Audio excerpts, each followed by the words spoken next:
حد خوبی بررسی کردیم. امروز دیگه میخوایم وارد مباحث بلاک و نام بلاکینگ، نمیدونم ایسینکرونی، کالبک، کانکورنسی، پارالیزم و همه این داستانهای خیلی خیلی جذاب بشیم که اصل داستان JS واقعا و تفاوتش شاید که مهمترین تفاوت‌هایی باشه که شما با زبانهایی که تا حالا بررسی کردین داشته باشه و یه ریز مباحث براتون جدید باشه. خدمتتون عرض کنم که امروز من تصمیم گرفتم یه فیلمی رو با هم ببینیم که فیلم فوق‌العاده‌ایه، از تعداد ویوش تقریبا مشخصه، یعنی کورسای یا حالا ارائه جاوا اسکریپت واقعا 1.5 میلیون بازدید توی یوتیوب به نظر من چیز کمیه و انقدر ما نداریم از این فیلم ها. شاید واقعا یه دونه باشه. خیلی خوب توضیح داده مسائل مربوط به جاوا اسکریپتو. من اینو بزنم ببینم.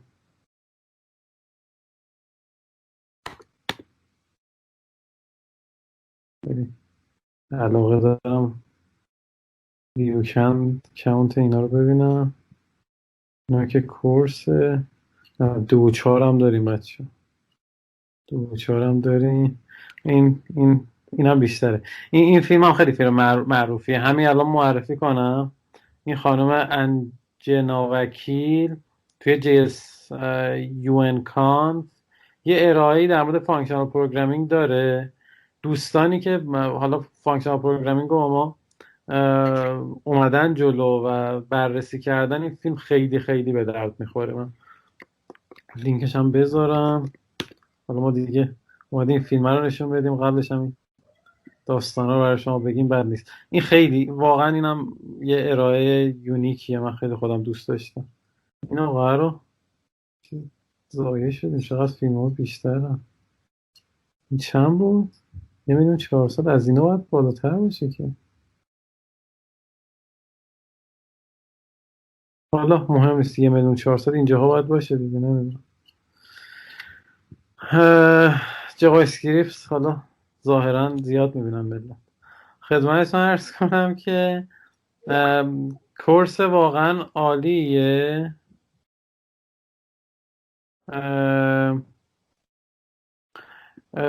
با هم بررسیش میکنیم و میریم جلو. من زیرنویسش هم روشن کردم، صداش هم باید خوب بیاد برای شما. یه تست کوچولوی 10 ثانیه‌ای بکنیم، بعدش ازتون این فیدبک رو بگیرم که اوکی بود یا نه. I'm a paid professional JavaScript developer. I thought to myself, how does JavaScript actually work? And I wasn't entirely sure. I'd heard. خوبه دوستان؟ عالی. خب خیلی عالی. پس شروع کنیم به دیدن این. خب اینم کانکته. یه ریزه بیایم جلوتر و 1080 ببینیم. لگ داره. خب محمد آقا شما گفتی، بقیه بچه ها نگفتن. حالا جلوتر بچه ها به مشکلی خوردیم بگین که ما ضایع نشیم. خب بریم. بسم الله. همه با دقت ببینم. About 18 months ago, I'm a paid professional JavaScript developer. I thought to myself, how does JavaScript actually work? And I wasn't entirely sure. I'd heard V8 as a term, Chrome's runtime, didn't really know what that meant, what that did. I'd heard things like single-threaded, obviously I'm using callbacks, how do callbacks work? So I kind of started a journey of reading and research and experimenting in the browser, which basically started like this, right? I kind of was like, JavaScript, what are you? And it's like, I'm a single-threaded non-blocking asynchronous concurrent language. All right. یه تعریف اینجا ارائه میده که میگه 18 ماه پیش خودم پرسیدم که یه سری مثلا چیزا برام واضح نبود، که البته داره میگه یه پروفشنال وب دیولپر یا جاوا اسکریپت دیولپر هم بودم. بعد حالا یه تعریف اینجا ارائه داده که جاوا اسکریپت a single threaded non blocking asynchronous concurrent language. حالا این ترما رو با هم صحبت میکنیم در موردش که چی به چی هست. اون تا سینگل تردد که برای دوستان واضحه، یعنی جاوا اسکریپت اینجوری نیست که چند تا ترد با هم ران شه، تو یه ترد کاراشو انجام میده. نان بلاکینگ یعنی مدل ایسینکرونیش، مدل کانکورنسیش به این نحوه که مثل ست تایم اوتی که دیدین، وای نمیسته اونجا تا اون کار انجام شه، 3 ثانیه وای نمیسته تا اون کار انجام بده، بعد از 3 ثانیه میاد اون کار رو، اون فانکشن رو کال میکنه. حالا در مورد نان بلاکینگ هم جلوتر با هم یه بررسی میکنیم و حالا 2 تا ترم دیگه که جلوتر میبینیم. Single threaded non-blocking asynchronous concurrent language. All right. That's yeah, cool. I have a callstack, an eventloop, a callback queue, and some other APIs and stuff. I have a callstack که میدونیم چیه. an eventloop که اصلا قراره تو این ویدیو توضیح داده بشه که چیه. a callback queue که دوباره حالا میبینی و some other APIs and stuff. API منظورش همون چیزاییه که براوزر در اختیار ما قرار میده، مثل دام، مثل set time out و set interval، این داستانایی که دوباره جلوتر توضیح میده. Right. I did not do a computer science degree. I mean, these words, they're words.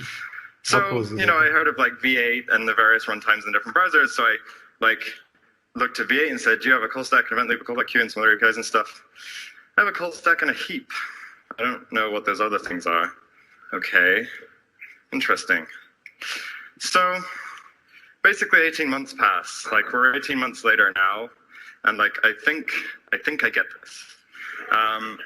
And so this is what I wanted to share with you today. So hopefully this will be useful if you're relatively new to JavaScript, help you understand why JavaScript is so weird when you compare it to other languages you might have used, why callbacks are a thing, which calls us hell but are required. And also if you're an experienced JavaScript developer, hopefully give you some kind of fresh insights into how the runtime that you're using every day works so that you can kind of think about it a little better. So if we look at the JavaScript runtime itself, like V8, for example, which is the runtime inside Chrome, this is a simplified view, really, of what the JavaScript runtime is. It's a heap, which is, we don't need to worry about that, it's kind of boring, it's just like where memory allocation happens. And then there's the call stack, which is where your like stack frames are and all that kind of stuff. خیلی اومده ساده سازی کرده جاوا اسکریپت و V8 و V8 گفتیم اون هسته مرکزی که جاوا اسکریپت رو ران میکنه.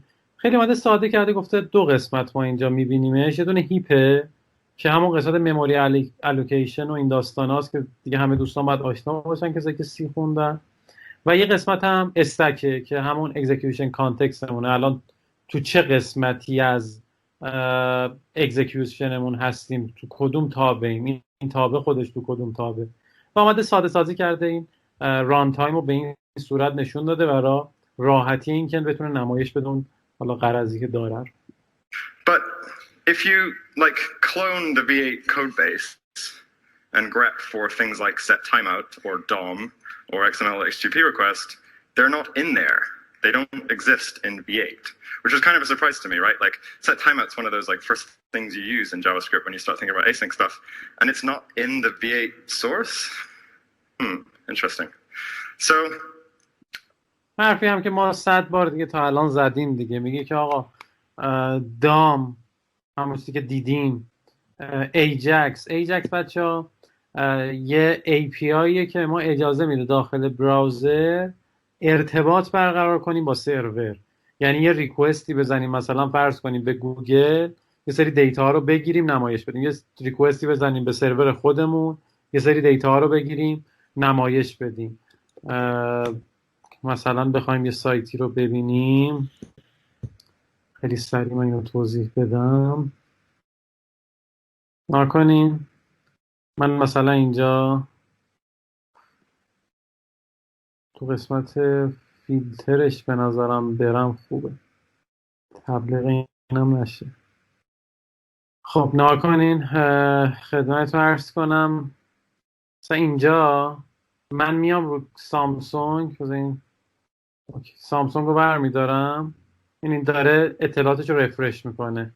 این میره ریکوست میزنه به سرور، اطلاعاتی که لازمه رو برمیگردونه. حالا مثلا فرض کنیم من بکنمش اپل، این رفرش نشد، همین وسط میره یه سری ریکوست میزنه، از سرور دیتا رو میگیره میاره و نمایش میده. به این میگیم ایجکس و یه کار ایسینکرونوسه، یعنی یه کاریه که والا بریم جلوتر بدون لود صفحه. باری کرده به این میگیم ایجکس. و ست تایم اوت یا ست اینتروال که دیدیم، میگه آقا اینا خودش داره میگه برای من باعث تعجبم بود که اینها دام ایجکس ست تایم اوت داخل V8 نبودن، اینا یه چیزی هم به اسم وب API است که حالا این ران تایمه، اینجا رو این عکس فوکس کنیم که این ران تایمه با اینا در ارتباطه. حالا توی نود جی اس ما اینو داریم دقیقاً، V8 ما داریم توی نود جی اس اینو داریم، به جای اینا یه چیز دیگه داریم، مثلا به جای دام فایل سیستم داریم بچه‌ها، میتونیم با فایل سیستم ارتباط برقرار کنیم. به جای ایجکس یه چیز داریم مثلا به اسم HTTP، میتونیم ریکوست بزنیم، حالا اون یه چیز دیگه است. دوباره ست تایم اوت رو اینجا دوباره ایمپلمنت کردن یا چیز دیگه.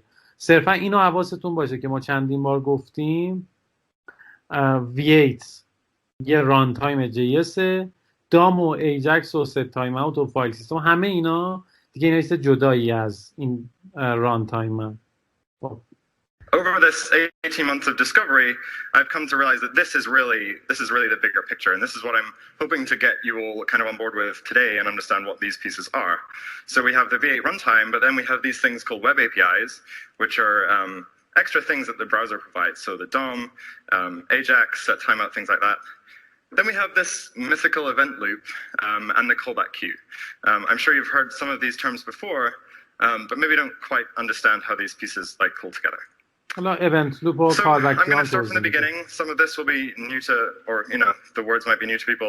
Other people might get this, but we're going to quickly kind of move on from here. So bear with me. این حالا پرزنتیشن که داره این صفحه خیلی صفحه خوبیه.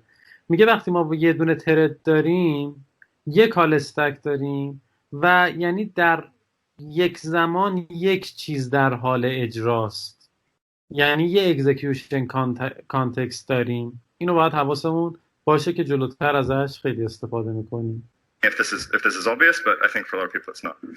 So JavaScript is a single-threaded programming language, single-threaded runtime, which means it has a single call stack.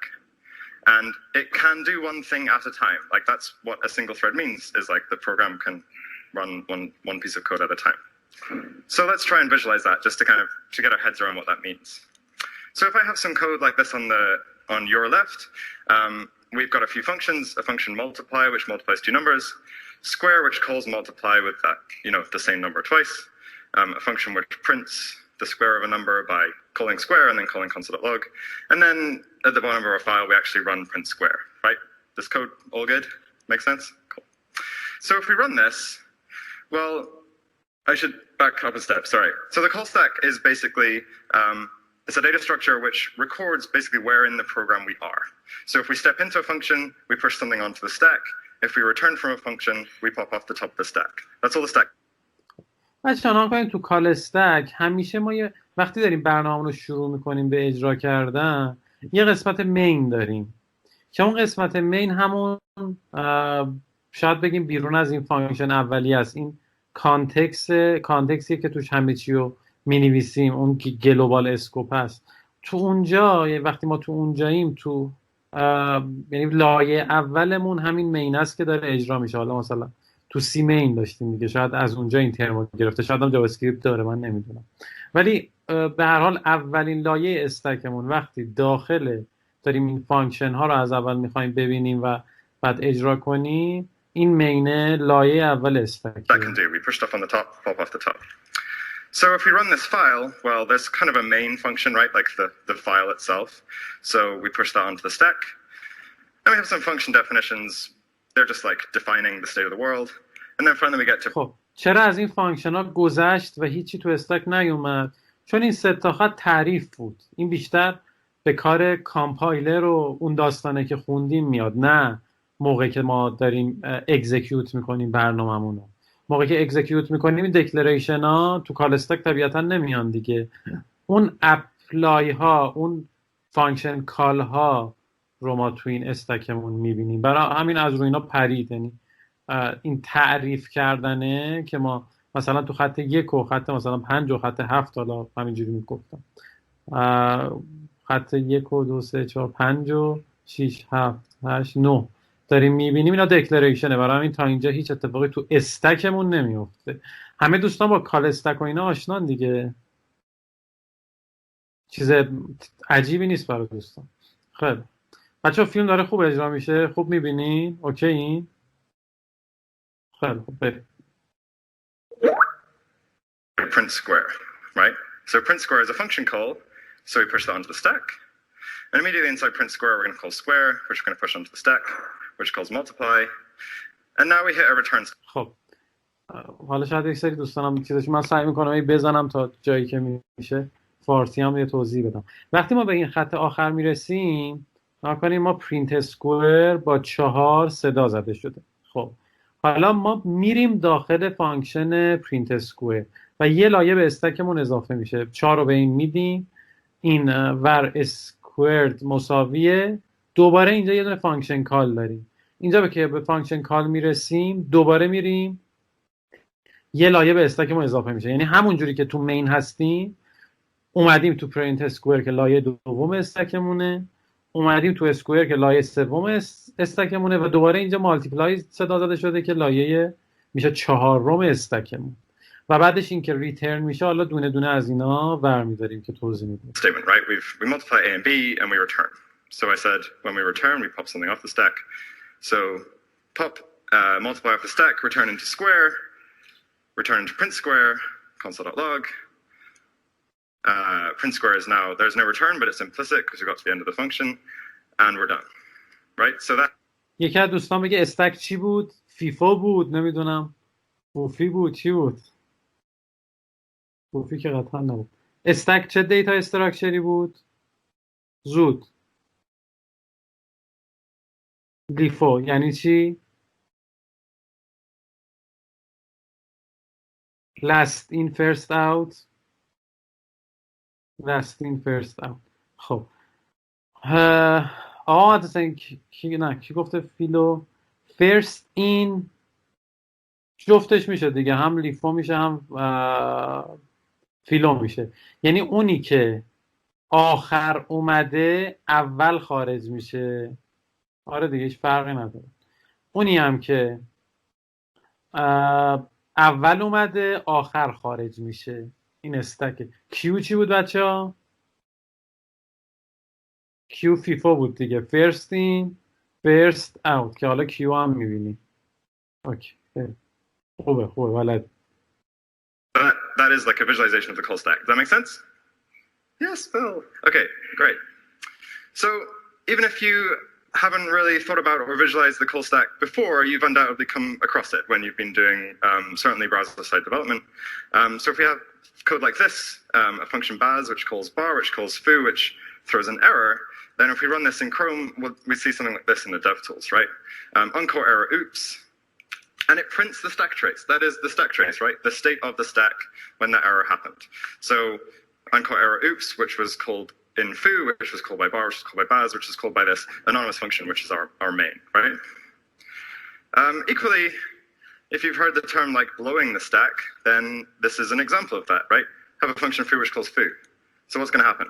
Well, we run main, we call foo, which calls foo, which calls foo, which calls foo, and ultimately Chrome says, well, you probably didn't mean to call foo 16,000 times recursively, so I'll just like kill things for you and you can figure out where your bug lies, right? به این هم میگیم استک اوورفلو دیگه. سایت معروفمون هم اسمش از اینجا در اومده. موقعی که ما یه ریکرژن داریم این هی خودش رو صدا کنه، استک تا یه جایی تحمل داره که اون حالا لایه ها رو نگه داره که تقریبا تو جاوا اسکریپت 16000 خورده ایه و این ارور رنج ارور ماکسیمم کال استک سایز اکسیدد رو میبینیم و ارور معروفش هم استک اوورفلو. So although I may be representing a new kind of side of the call stack, you've probably got some sense of it in your development practice already. So the big question then comes is like, what happens when things are slow? So we talk about blocking and blocking behavior, and blocking, there's no strict definition of what is and isn't blocking. Really, it's just code that is slow, right? So console.log is not very slow. Doing a while loop from 1 to 10 billion is kind of slow. Doing image processing is slow. Network requests are slow. So things which are slow and on that stack are what blocking means. So here's a little example. So let's say we have, this is like a fake bit of code, get synchronous, right? Like jQuery's like Ajax request. What would happen if those were synchronous requests? So forget what we know about async callbacks, they're synchronous. So if we just go through it like we have been, we call get sync, and then we wait, right? Because we're doing network requests. Networks relative to computers are very, very slow. Hopefully that network request completes. We can. یه توضیح کوچیکی من بدم. اوکی بچه‌ها، الان داریم در مورد بلاکینگ و نام بلاکینگ صحبت میکنیم. که این ترم مهم میشه؟ ما یه موقع‌های یه کارایی داریم که نسبت، حالا خوبه من بگم اکثر کارهایی که از این جنسن نسبت به سرعت سی پی یو خیلی کندن. مثلا نتورک ریکوست. فرض کنیم ما سی پی یو سرعتش چقدره؟ الان سی پی یو ها مثلا 4 گیگاهرتزن دیگه.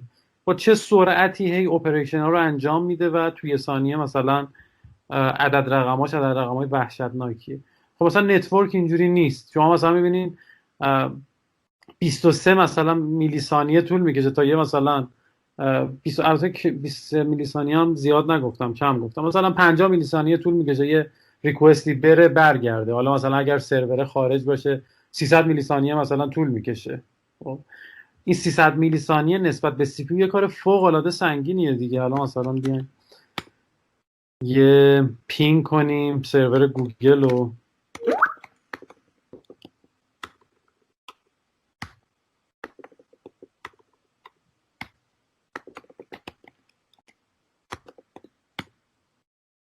چقدر طول میکشه؟ 198 مثلا میلی ثانیه طول میکشه تا یه ریکوستی بره و بیاد. آره من همون پینگ منظورم بود. خب یعنی فرض کنین ما میخوایم داخل برنامه‌مون از سرورمون یه اطلاعاتی بگیریم، 200 میلی ثانیه طول میکشه تا این بره و بیاد. تو این 200 میلی ثانیه یه بچهای باهوشمون سریع حساب کنن تو این 200 میلی ثانیه یه سی پی یو 4 گیگاهرتزی چند تا اپریشن انجام میده؟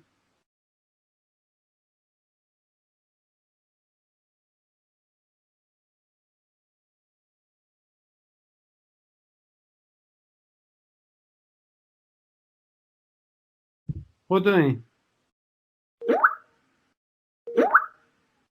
800,000 تا. آره دیگه 800,000 تا، مثلا 4 گیگاهرتز میشه 800,000 تا. بله 800,000 تا. خب حالا بذاریم من اینجا یه چیزی نشون بدم. ما اینجا شروع میکنیم مثلا کد زدن، یه سری اعمالی رو انجام میدیم، یه سری کدا داریم اینجا و میرسیم به یه خطی که میخوایم بگیم ور مثلا یه دیتایی مساویه یه ریکوست به سرور مثلا فرض کنیم گوگل و میخوایم این دیتا رو، این دیتایی که از این میگیریم رو بریزیم اینجا و بعدش هم یه سری اعمال دیگه. خب اگر بچه‌ها ما مدل برنامه‌مون بلاک باشه، بلاکینگ باشه، 200 میلی ثانیه اینجا وای میسته. 200 میلی ثانیه ما اینجا وای میستیم تا این عمل انجام شه و بعد بریم خط بعد. تو این 200 میلی ثانیه اون تردمون، اون سی پی یومون این بلاک شده، این دیگه کاری انجام نمیده و ما یه ویست عظیمی داریم. تو این 200 میلی ثانیه کلی کار میتونستیم انجام بدیم، کلی اتفاقات رو میتونستیم رقم بزنیم که خب با این کار ما اومدیم و سی پی یومون و اون تردمون رو بلاک کردیم. اوکی، حالا این چیزی که داره اینجا نشون میده دقیقا همینه. میگه من یه ریکوست دادم به foo.com، یه زمانی ثبت میکنه، بعد خط بعدی، دوباره خط بعدی و این خیلی چیز افتضاحیه. حالا این تو براوزرشون نشون میده، من یه مثالش هم تو سرور نوشتم برای شما میزنم. Can move on. Wait. Move on. Wait. And I mean, this network request might never finish, so yeah, I guess I'll go home. Finally, those three, blocking behaviors complete, and we can clear the stack, right? So in a programming language which is single-threaded, you're not using threads like, say, Ruby, like that's what happens, right? We make a network request, we have to just wait till it's done because we have no way of handling that. So why is this actually a problem? The problem is because we are running code in browsers. So let's, why can't I, here we go, okay. So this is just, this is Chrome. This is the code I just ran. Browsers don't give us, well, they do actually give us synchronous AJAX requests, but I'm actually just faking this out with a big while loop, because while loops are synchronous. So I basically while looped for like a second or 5 seconds, I think, before continuing. So if I open up... اومده این فانکشن $.getSync رو با یه وایل لوپی شبیه سازی کرده که ما بتونیم ببینیم چه اتفاقی میفته. فور و وایل رو اگر یه تعداد زیادی بهش بخوایم که مثلا تو این چرخه دور بزنه، این باعث میشه یه عملی انجام بده که کار سی پی یو انگار سی پی یو بلاک شده، ولی خب در حقیقت سی پی یو داره کار میکنه. تو این مثال منتها اومده شبیه سازی کرد. The console here, we can see what happens. So we request foo.com, and like while this is happening, I can't do anything, right? Like even the run button hasn't finished re-rendering the fact that I previously clicked it, because the browser is blocked. It's stuck. It can't do anything until those requests complete, and then all hell breaks loose, right? Because I did some stuff, and it figured out that I'd done it. It just couldn't actually like render it, couldn't do anything. And that's because if that callstack has things on it, and here it's got these, yeah, it's still going. We've got these synchronous requests, right? We've blocked the callstack. The browser can't do anything else. It can't render. It can't run any other code. It's stuck. Not ideal, right? If we want people to have nice fluid UIs, we can't block the stack. So. خب چی میگه اینجا؟ میگه اگر قرار بود جاوا اسکریپت مدلش بلاکینگ بود، که خیلی زبان‌ها هستن و الان مثلا یه مثال از شما کمک میخوام بگیرم تو پایتون بنویسیم. میگه مثلا ما اگر یه ریکوست میزدیم که این ریکوست هم بچه طول میکشه، این ذات نتورکی که زمان بره، خیلی هم زمان بره. ذات مموری اینه که خیلی سریعتر از خب خوندن از هارد درایوه، ولی خب نسبت به سی پی یو خیلی کندتره. یعنی خوندن یه چیزی از مموری نسبت به خود سی پی یو کندتره. دوباره خوندن از روی هارد دیسکمون نسبت به مموری خیلی کندتره. یعنی ارتباط مثلا با دیتابیس به شدت کندتر از ارتباط با لایه کشمونه، و ارتباط دوباره با نتورک به شدت کندتر از لایه دیسکمونه. یعنی همه اینا مراتبی هن که نسبت به همدیگه خیلی زمانی که طول میکشه بیشتره. میگه فرض کنی اگر ما میخواستیم یه ریکوست بزنیم و این بلاکینگ بود و دیگه هیچ کاری نمیتونستیم کنیم، یوزر باید دیگه کلیک نمیتونست بکنه، هیچ اتفاقی رو نمیتونست رقم بزنه، در صورتی که تو جی اس ما میبینیم اتفاق داره میفته. هر لحظه شما اینو میدونین دیگه، من وقتی همین یوتیوب رو دارم ران میکنم، هر لحظه این داره چانک های این ویدیو رو برای من میاره و من همونجور که این ویدیو داره ران میشه، این صداشو کم کنم، همونجور که این ویدیوی داره ران میشه من میتونم اینجا کار دیگه انجام بدم. میبینین که مثلا من روی اینا آوردم داره یه اتفاقی میفته که اینم توسط جاوا اسکریپته، میتونم کامنت بذارم. اوکی، یعنی این نکته فوق العاده مهمیه که اگر جاوا اسکریپت بلاک بود کلا یه تجربه کاربری با توجه به سینگل ترید بودن یه تجربه کاربری افتضاح داشتیم. خب دو تا سوال بپرسم. کسی تجربه کد زدن با زبونی مثل جاوا اسکریپت که نام بلاکر رو داشته بجز جاوا اسکریپت که نام بلاک باشه؟ کسی داشته؟ همه بلاکینگ و نام بلاکینگ رو فهمیدن که داستان از چه قراره؟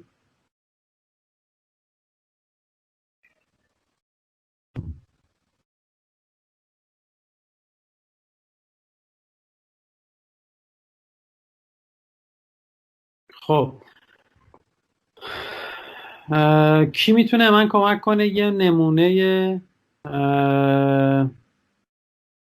کد بلاکینگ رو تو پایتون ببینیم؟ کی من کمک میکنه و یه فکری هم داره براش، یه ایده ای داره، یه ایده خیلی ساده مثل ست تایم اوت. قطعا باید بلد باشین دیگه بچه‌ها. هیچ داوطلبی ندارین؟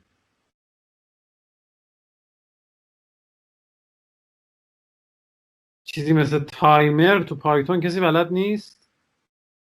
دمتون گرم واقعا. کی پایتون کار خوبیه؟ بچه همه عقب کشیدن. یا شما این چیزی می‌نویسین من نمی‌بینم. کی بچه پایتون کار کرده؟ دیگه همتون کار کردین دیگه. خب خوبه. خانم محمدی بیاین. همه چیز شدن. خیلی خوب. خانم محمدی میکروفون رو آزاد کنین.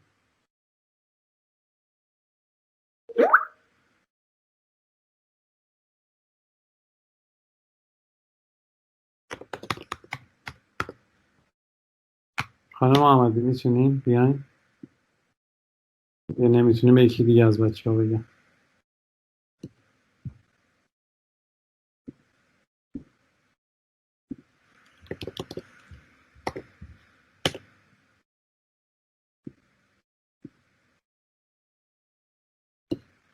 خب ما که صدای شما رو نداریم.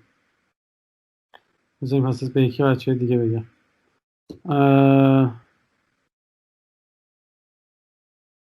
محمد آقا با شما هم یه بار کار کردم. محمد آقا تو میکروفونت رو روشن کن.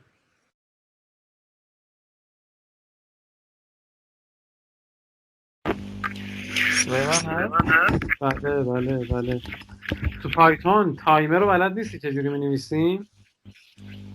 راستش نه. مثل سی. یه دقیقه سرچ کن. سریع سرچ کن. سلام، میخواید من بگم؟ بله بله کی هستی؟ من علیه. بیا آره خوبه. بیا. الان دقیقا چی قراره بنویسید؟ تایمر. یه تایمری که کدمون رو نگه داره بعدش چه کاری انجام بده. باشه، اینو الان که من میفرستم اینو اول باید ایمپورت کنید.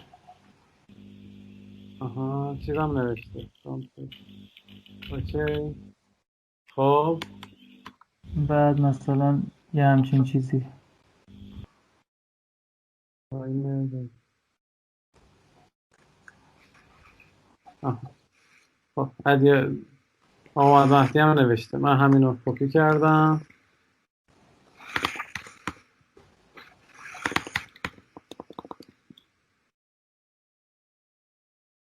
دو ثانیه. تایمر دات استارت پرینت اگزیت. خب همینو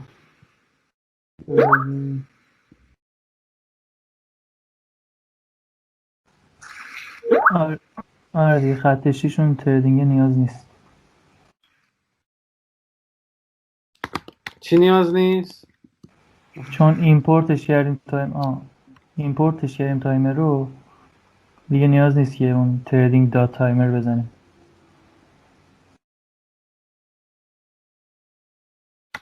بذاری من از همین ترمینال هایپر استفاده کنم.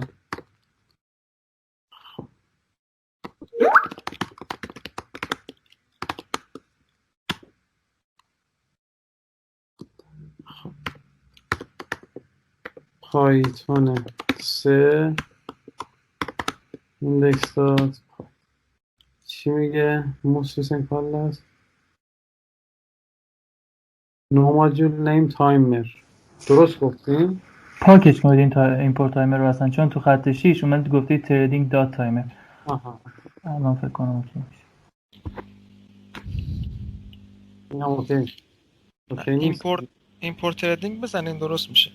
آها اوکی ممنون.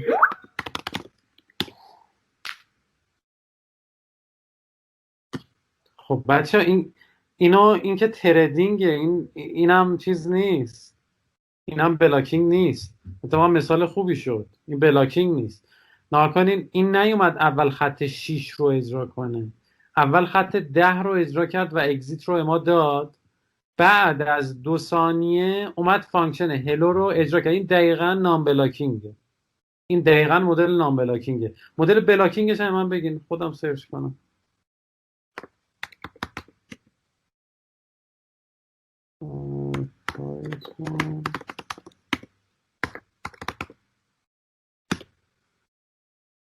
مثال خوبشه.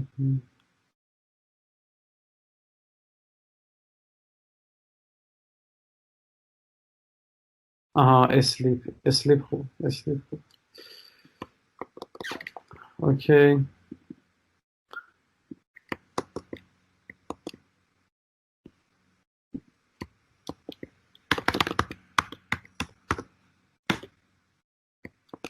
تو این زبان قشنگ میتونیم فرق این دوتا رو بفهمیم. خب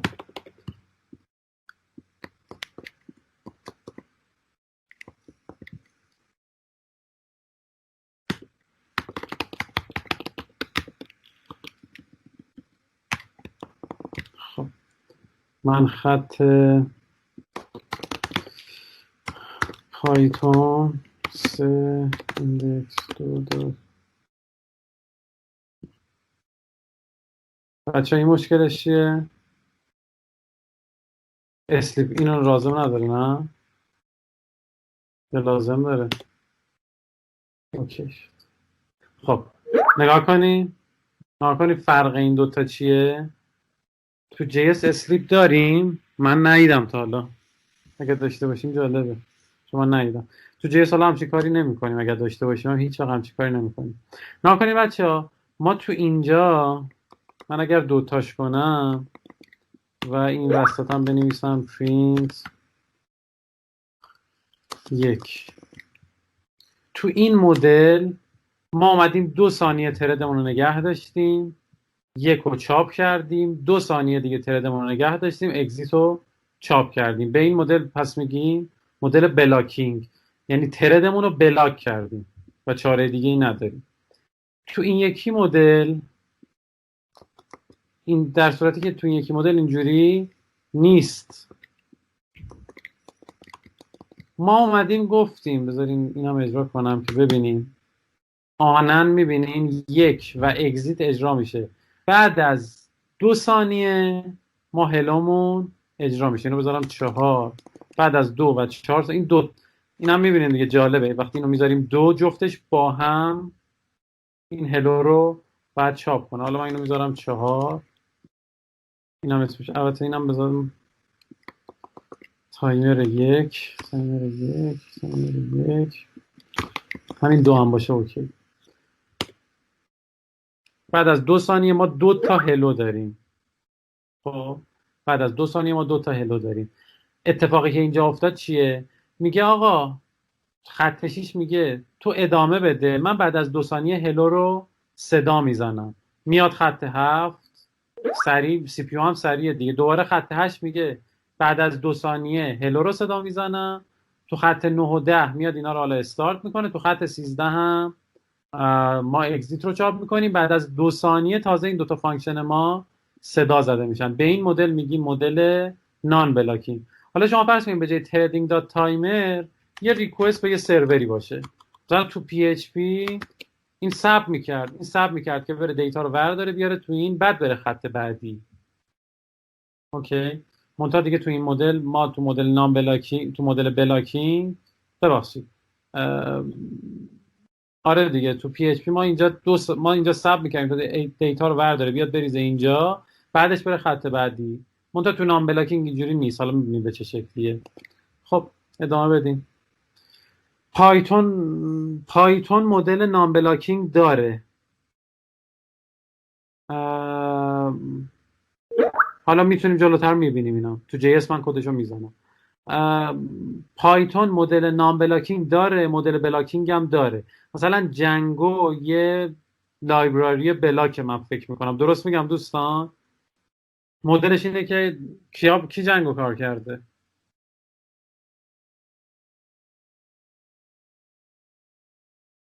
آقا مهدی کار کرده.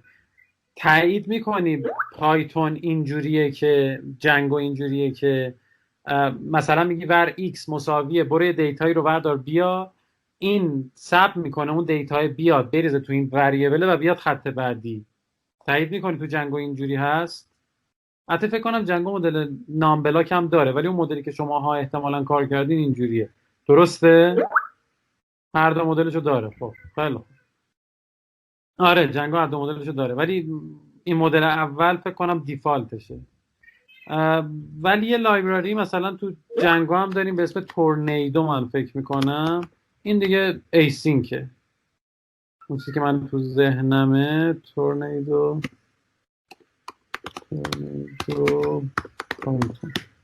این یه لایبراری، یه وب سرور ایسینکه. آره نام بلاک. میبینی تورنیدو is a scalable non-blocking web server and web application framework written in Python. It was developed for use by Python. حالا هرچی این نام بلاکینگش رو کار داشتیم. مثلا تورنیدو پس یه لایبراری از این جنسه. خیلی خوب. بپرس آقا محمد صادق. الان وقتی که نان بلاکینگه یه خطی ها یه ریکوست رو میزنه میخواد بریزه توی دیتا، بعد مثلا 10 خط بعدش از اون دیتا استفاده کردیم، این چیکار میکنه؟ یعنی همزمان همون به صورت کانکورنت میره اونو، یعنی بازم وقتی میرسه به اون 10 خط بعدش اگه لازم داشته باشدش باید صبر میکنه. درسته؟ مدل نام بلاک. آره. مدل نام بلاک اصلا ما نمیتونیم بریزیم توی وریبل. باید یه جور دیگه کد بزنیم، یه جور دیگه فکر کنیم. آره.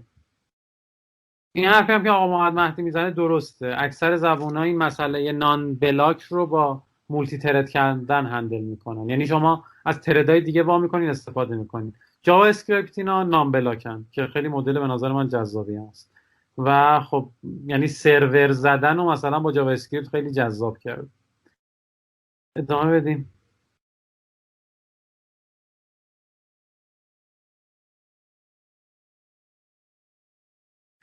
So how do we handle this? Well, the simplest solution we're provided with is asynchronous callbacks, right? So there are almost no blocking functions in the browser. Equally in Node, they're all made asynchronous, which basically means we run some code, give it a callback, and we run that later, right? We know what, if you've been writing JavaScript, you've seen asynchronous callbacks. But what does this actually look like? So, simple example to remind people just where we're at. Code like this. Console.log hi, right? We run the set timeout, but that queues the console.log for the future somehow. So then we skip straight on to JS-conf.vu, log that, and then 5 seconds later, we log there, right? Make sense? چیزی که همین الان تو پایتون هم دیدیم دیگه. ناکنین اول میگه های، نمیاد اینجا وایسه تا 5 ثانیه بگذره و این فانکشن رو اجرا کنه. میگه آقا به این رانتا، این جاوا اسکریپت، این وی8 یه سری کارا میکنه. میگه آقا بعد از 5 ثانیه گذشت بیا من خبر بده، این فانکشن رو من ران میکنم. سری میاد خط بعدی و بعد از 5 ثانیه دوباره این ران میشه. به این میگیم بچه‌ها ایسینکرونوس، غیر همزمانه. یعنی اینجوری نیست که خط 1 اجرا شه بعد خط 2 و خط 3 بعد. این بعداً توی زمان دیگه‌ای میاد این رو اجرا میکنه. اوکی؟ Happy? Basically, like that set timeout is doing something. So, asynchronous callbacks with regards to the stack we saw before, how does this work? خیلی مهمه. So, let's run the code. Console.log hi, set timeout. Okay, what's going to happen here? We know that console.log there doesn't run immediately. It's going to run in 5 seconds time.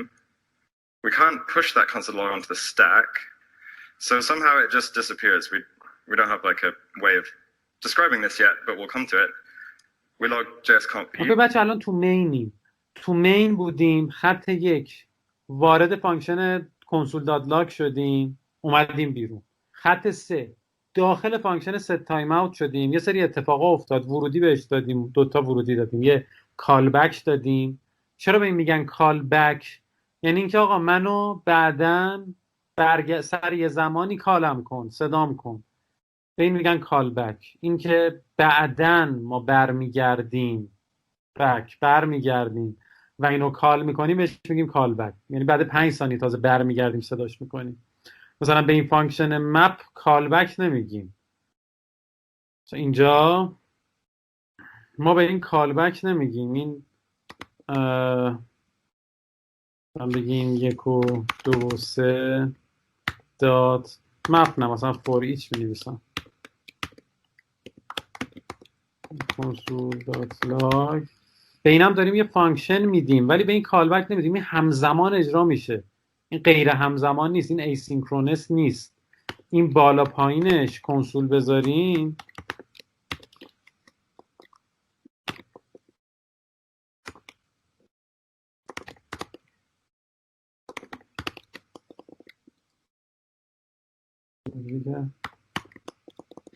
خب اینو ببینیم.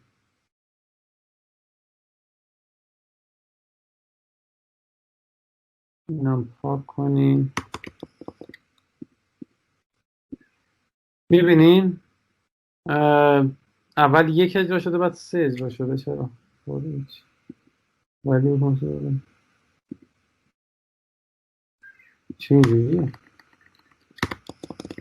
خب ما کنیم اول 1 اجرا شده، 1 هم نذارم که یه ریزه با اونا قاطی نشه.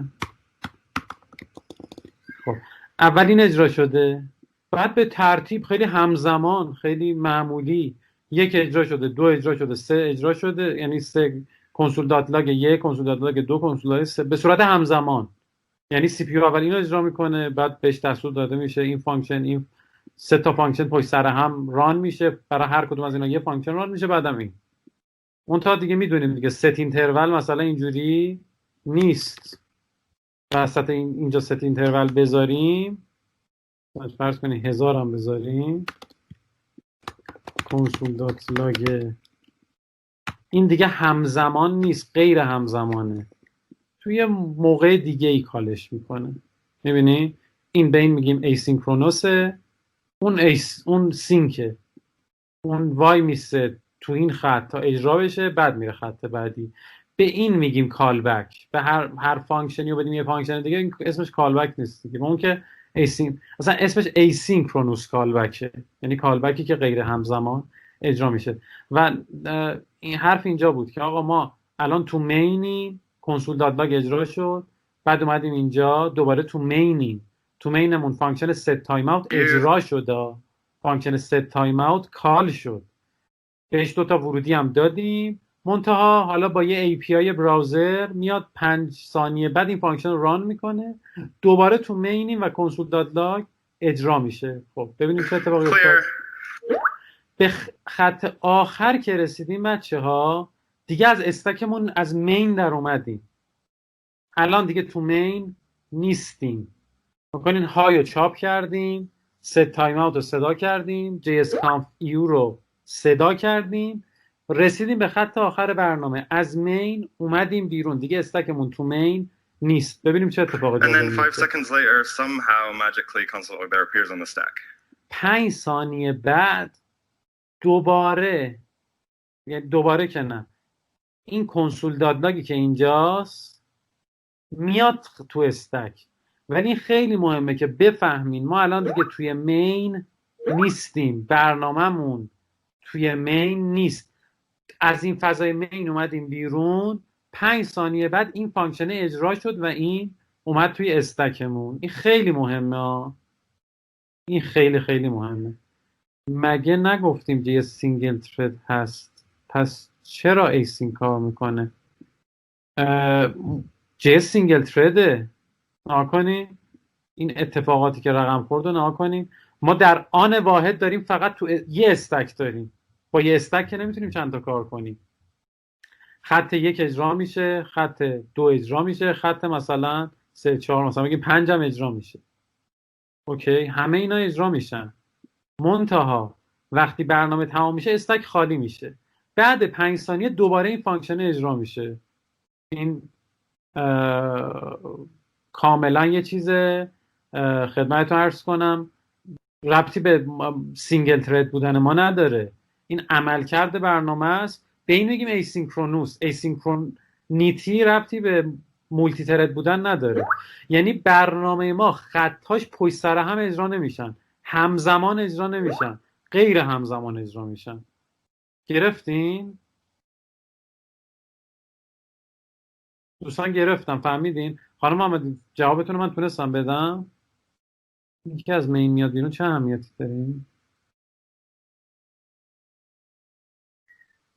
این اهمیتش اینه که ما ببین ناکن تو زبونایی که بلاکینگن، شما وقتی از مین میای بیرون برنامه‌ت هم باید تموم شه. منتها تو جاوا اسکریپت ما اینجوری نیست، این اتفاق نمیفته. وقتی از مین میایم بیرون تازه ممکنه یه سری کالبک ها صدا زده بشن. این تفاوتش اینجاست، خیلی مهمه.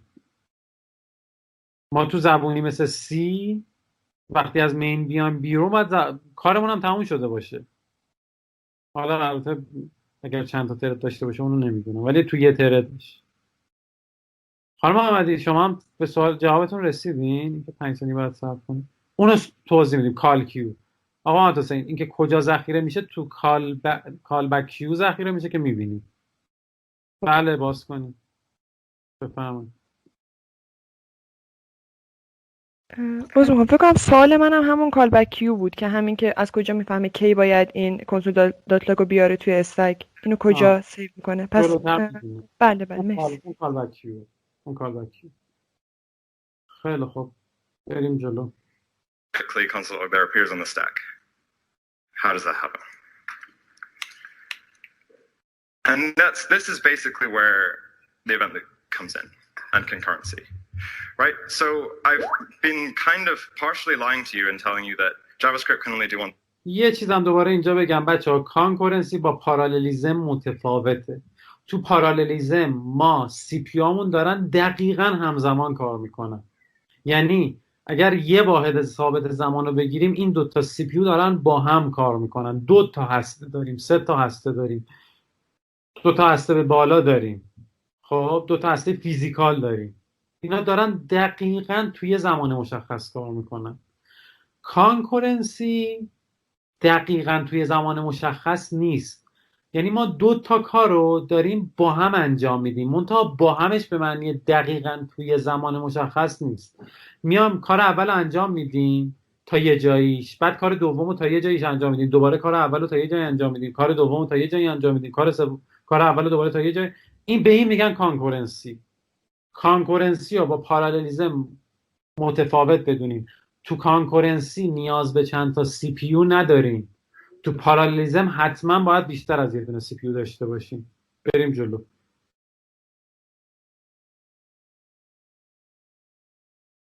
جاوا اسکریپت پارالل نه دیگه. جاوا اسکریپت سینگل ترده. وقتی سینگل ترده قطعا پارالل نیست، ولی کانکورنت هست. باریکلا.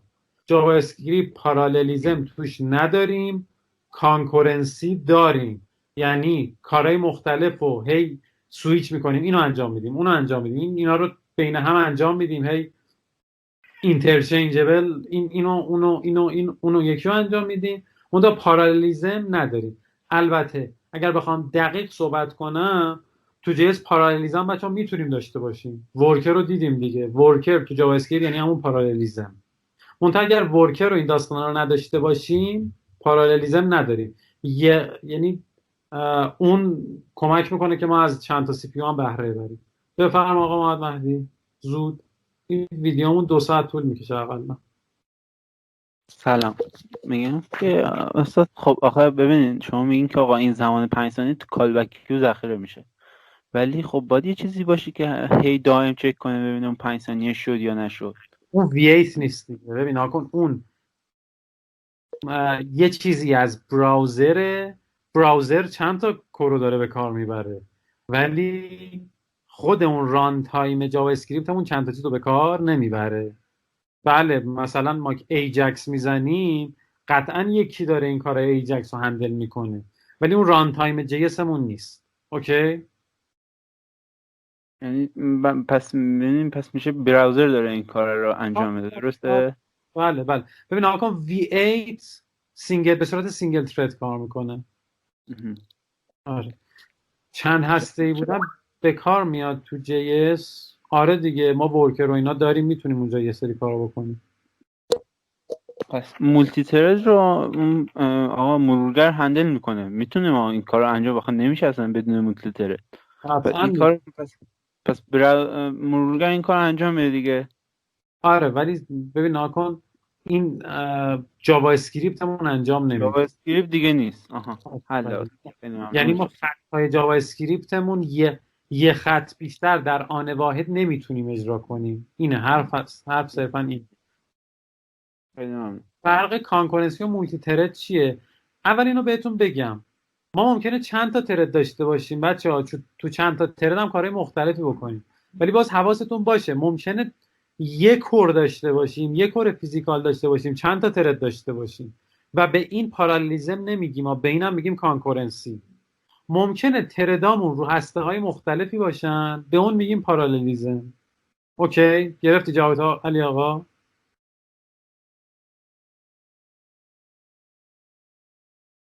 ما صرفا داریم در مورد ران تایم، بله داریم در مورد ران تایم جی اس صحبت میکنیم. پس مولتی ترد کدی که میدونیم، نه مولتی ترد نیست، جاوا اسکریپت نیست بچه‌ها، اینو بگیرین، جاوا اسکریپت مولتی ترد نیست. بذاریم بریم جلوتر بهتر میگیریم، جاوا اسکریپت سینگل ترده. ما داریم در مورد جی اس صحبت میکنیم، ما در مورد مرورگر الان صحبت نمیکنیم. ما یک کدی که داریم میزنیم تو فضای ران، یعنی این کدها توسط جاوا اسکریپت باید رانشن دیگه. حالا ممکنه یه سری ای پی آی باشه که اون بیرون کارهای یعنی کار دیگه رو خودش انجام بده. منتها جاوا اسکریپت همون سینگل ترده، یک خط در آن واحد، بیشتر از این نمیتونه باشه. بریم جلو. آره مربوط به مرورگر. بریم. One thing at a time. That is true. JavaScript, the runtime, can only do one thing at a time. It can't make an AJAX request while you're doing other code. It can't do a set timeout while you're doing other code. The reason we can do things concurrently is that the browser is more than just the runtime. So remember this diagram.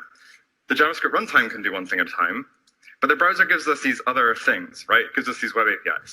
These are effectively threads that you can't access like threads. You can just like make calls to. And those... این خوشم میگه دیگه، میگه این API که تو مرورگرن مثل تردای دیگه یان که دارن برای شما عمل میکنن. یعنی ایجکس داره از طریق یه ترد دیگه هندل میشه، یا ست تایم اوت از طریق یه ترد دیگه هندل میشه. منتها خود جاوا اسکریپتمون سینگل ترده. این نکته مهمیه. Those pieces of the browser are where this concurrency kicks in. If you're a backend person, this diagram looks basically identical for Node, except instead of web APIs, we have C++ APIs, right? And the threading and all that stuff is hidden from you by being run in like C++ lab. Okay. خب ناکنین داره میگه اون تردینگ و اون داستانای دیگه توسط C++ هندل شده که مرورگر اون با C++ نوشته شده. این قسمت دام و ایجکس و ست تایم اوت اینا از طریق API دیگه‌ای که با C++ هول و هوش V8 این جاوا اسکریپت ران تایممون نوشته شده توسط اونا هندل میشه. By being run in like C++ land. Okay. So now that we have this picture, let's see how this code runs in this kind of more full picture of what a browser looks like. من باز یه توضیح بدم، یه ریزه شاید شما بچه‌ها گیج شین. اینکه ما داریم توی فضای نام بلاکینگ کد میزنیم خیلی فرق میکنه با بلاک ها. این اصلا کلا مدل برنامه نوشتنمون عوض میشه. وقتی شما توی فضای بلاکینگ کد میزنین، مثلا میزنین دیتا یک مساویه مثلا چه میدونم یه ریکوستی به یه مثلا یه جایی و دیتا دو مساویه همچین چیزی، این خود این ترده وای میسه میره اینو ور میداره میاد میریزه تو این، بعد میره تو خط بعد. خب مگه شما از چند تا تردی استفاده کنی که این اتفاق نیفته. جاوا اسکریپت با اینکه سینگل ترده منتها این اتفاق براش نمیفته. چرا این اتفاق براش نمیفته؟ چون که از مدل asynchronous callback ها و مدل نام بلاکینگ پیروی میکنه. یعنی ما همزمان دو تا ریکوست میزنیم، اون دو تا ریکوست توسط چیزای دیگه هندل میشه و کد ما خیلی راحت میره جلو و اتفاق بلاکینگ که اتفاق بدیه براش نمیفته. So و اینم باز براتون بگم تو زبونایی که بلاکن سیستم عامل یه تعداد بیشتر تردی نمیتونه واکنه. چه تعدادیه بچه‌ها؟ کسی میدونه؟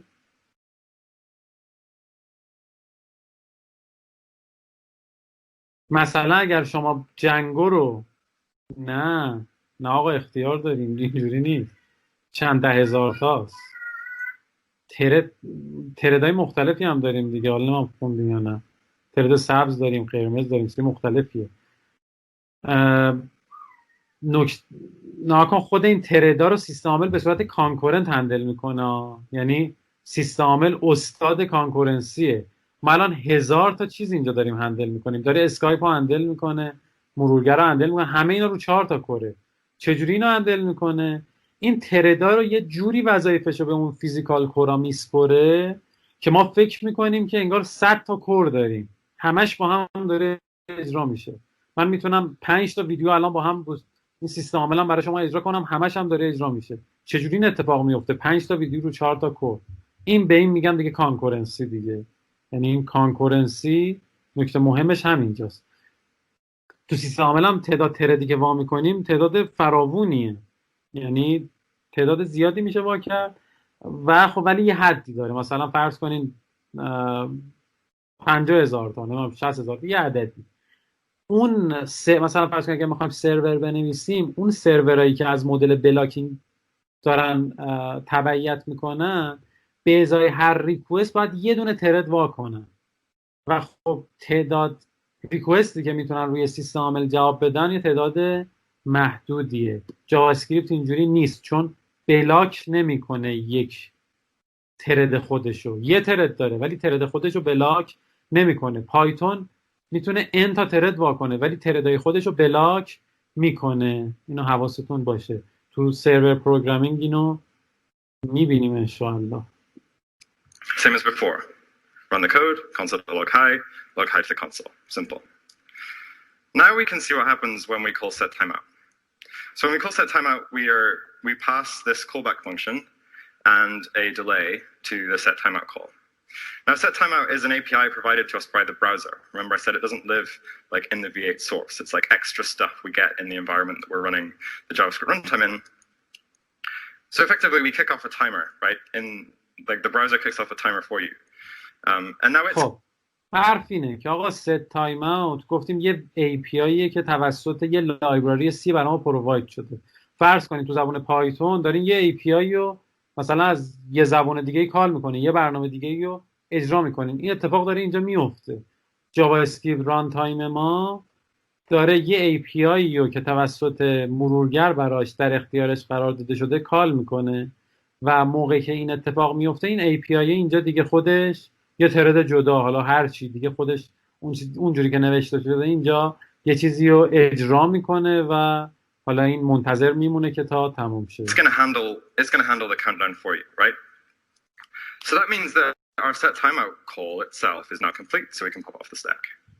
JSConf.vu, clear. So now we've got this timer in the web API, which 5 seconds later is going to complete.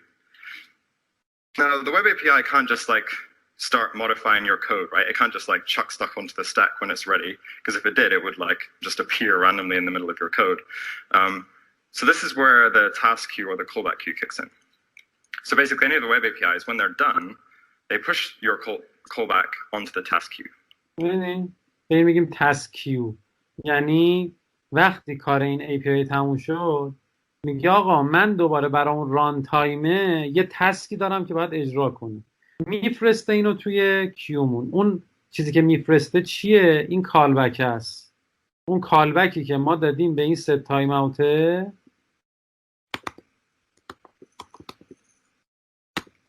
که اینو دوباره تحویل تسک کیو میده. یعنی کالبک رو تحویل این تسک کیو میده. And finally we get to the event loop. The title of the talk is what the heck is the event loop? The event loop is like the simplest little piece in this whole equation, and it has one very simple job. The event loop's job is to look at the stack and look at the task queue.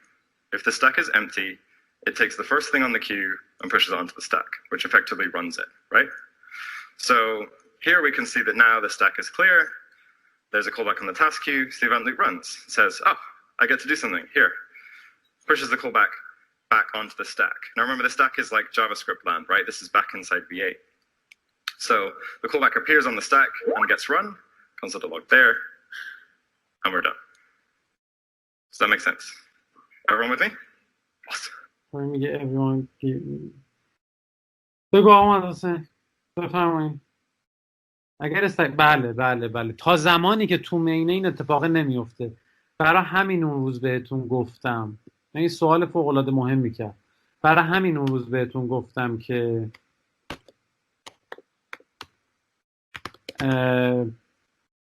بذارین گفتیم اینو 1 میلی ثانیه اگر یادتون باشه گذاشتیم، گفتیم بچه‌ها حتما سر 1 میلی ثانیه اجرا نمیکنه. چرا؟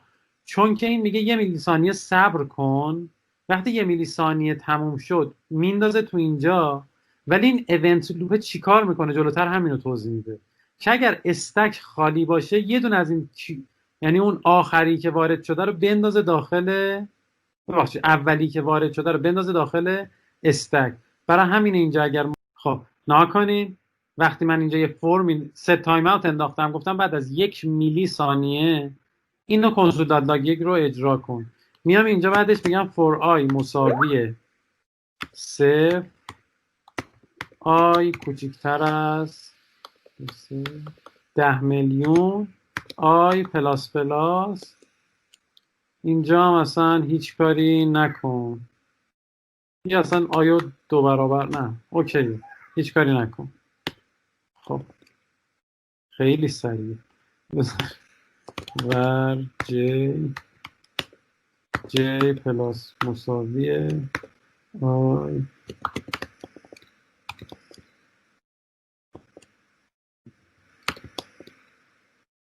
خب یه دونه دیگه هم بندازم. ناکنید بچه ها بعد 1 میلی ثانیه قطعا به ما نشون نداد اینو. چرا؟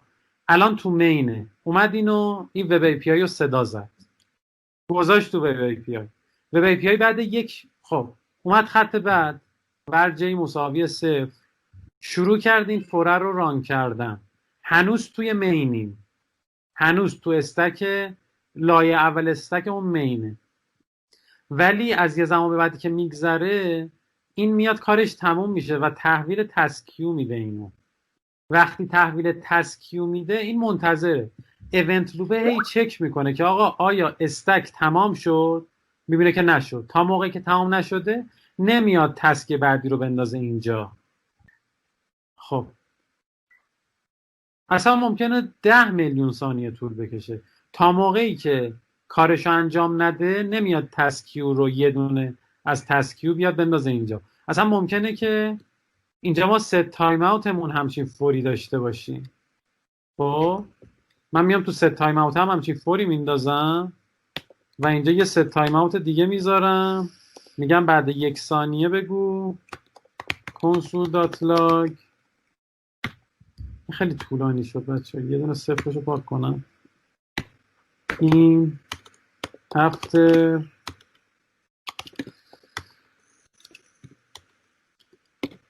one can اینجا console.log end of main. الان اینجا مینمون تمام میشه دیگه. خب ببینید چی شد. end of main چاپ شد. دوباره کلی طول میکشه. من این اصلا میزنم بعد 2 میلی ثانیه. خوبه؟ اصلا میزنم همون بعد 1 میلی ثانیه. بعد 1 میلی ثانیه این دوتا تسک به صورت کیو میان اینجا، ولی ببینیم با چه اختلافی اجرا میشن. گرفتین چه اتفاقی میفته؟ کار تسکیو بله کار تسکیو رو مرورگر انجام میده. میشه دوتا فور بذارین. گذاشتم. خب ادامه بدیم. Okay, so now we can see how this works with probably one of the first encounters you would have had with async stuff, which is when for some weird reason someone says, oh, you have to call set timeout 0. Like, okay, you want me to run the function in 0 time. Why would I wrap it in a set timeout? Like the first time you come across this, if you're anything like me, you're like, okay, well, I sort of see that it's doing something, but I don't really know why. And the reason is, generally, if you're trying to defer something until the stack is clear, right? So we know looking at this, if you've written JavaScript, that we're just going to see the same result. We're going to see hi, we're going to see JS_conf_view, and then there's going to somehow appear at the end. So running it, we can see how that happens. Console.log hi, set timeout 0. Now that's going to complete immediately and push the callback onto the queue. But remember what I said about the event loop. It has to wait until the stack is clear before it can push the callback onto the stack. So your stack is going to continue to run, right? Your main file is going to continue to run, console.log.js_conf_view, and clear. Now that we're clear, the event loop can kick in, run your callback. So that's like an example of set timeout 0 is like pushing different. بچه‌ها اگر صفرم بذاریم باز تفاوتی نمیکنه. دوباره اینو میبره تو تسکیو و وقتی ما میبریمش تو تسکیو یعنی صبر میکنیم تا کاری که تو استک تموم شه، بعد دوباره یه دونه از تسکیو بندازیم اینجا. فرق نمیکنه این 0 باشه یا 1 میلی ثانیه باشه یا 1 ثانیه باشه. و فکر نکنید ست تایم اوت 0 یعنی همین الان این کارو اجرا کنم. باز این ایسینکرونوسه. به صورت سینک اجرا نمیشه. ست تایم اوت 0 به صورت سینک انجام نمیشه، به صورت ایسینکرونوس انجام میشه. یعنی چی؟ یعنی اول ست تایم اوت یه بار صدا میکنی، بعد دوباره اینو صدا میکنی، بعد خط 17 اجرا میشه، خط 18 اجرا میشه، خط 22 اجرا میشه، بعد به صورت غیر همزمان به صورت async این فانکشن اجرا میشه، دوباره به صورت async این فانکشن اجرا میشه. تمام. بله اصلا استک برای وییته، استک برای وییته دیگه. اکزیکیوشن کانتکست ماست، جاییه که توش بررسی میکنیم کجای این حالا اکزیکیوشنمون هست. Deferring that execution of code for whatever reason to the end of the stack or until the stack is clear. Okay. So all these web APIs work the same way, right? If we have AJAX requests, we make an AJAX request to URL with a callback. Just works the same way. Console.log hi, make an AJAX request. The code for running that AJAX request does not live in the JavaScript runtime. It lives in the browser as a web API. So we spin up a XHR web API with a callback in the URL.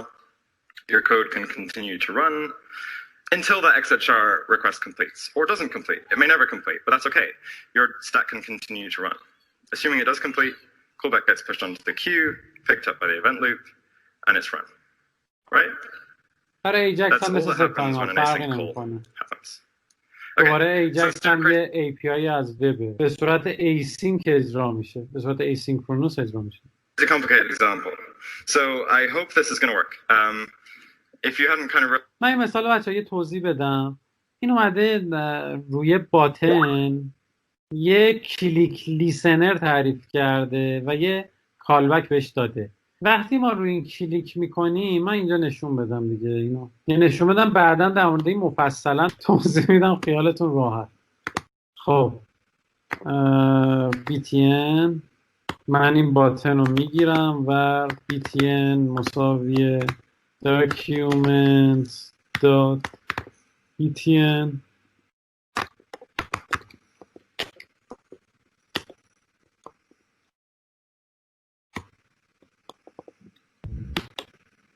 btn.add event listener برای کلیک، event کلیک، function console.log کلیک me please. خب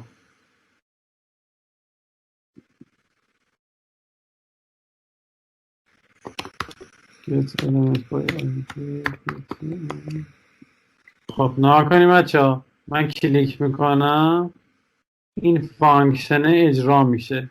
دوباره یه کار ایسینک ها، ما به خط 10 رسیدیم، صرفاً تو یه دونه از این وب ای پی آی ها اومدیم یه دونه از این فانکشن ها گذاشتیم، گفتیم آقا این یوزرمون هر موقع رو این کلیک کرد این کالبک رو ببر تو تسک کیو. اوکی. و ایونت لوپمون هم هر موقع ببینه استکمون خالیه اون تسک رو سریع میندازه تو استک و اون ران تایم هم اون V8 مون هم اجراش میکنه. خب این خیلی ساده ای. حالا سر ایونت های براوزر سر اینا مفصلا صحبت میکنیم. اون تا حالا گفتم اینم ببینیم که بدون این داستان از چه قراره. اینجا یه دونه کالبک گذاشته روی این دکمه و بعدش هم یه ایجکس ریکوست زده به یه سرور دیگه ای ریکوست زده، آخرش هم console.log ready رو زده. این آقا ایونت لوپ هی بررسی میکنه، سر هر زمانی هی میاد بررسی میکنه، میبینه آقا تسک کیوی اگر داشت میاد اینو میبینه. اگر تو این تسک کیو یه دونه کالبکی بود، یه چیزی بود که باید ران کنه، میاد استک رو نگاه میکنه. اگر استک خالی بود یه دونه از این کیو پاپ میکنه و میندازه توی استک که ران شه. هی توی بازه های زمانی میاد اینو بررسی میکنه و میندازه توی این استک. ایونت لوپ اینه. ایونت لوپ کار پیچیده‌ای نداره، به استک نگاه میکنه و تسک کیو پر بود و استک خالی بود یه دونه از اینا رو میندازه این تو. اوکیه؟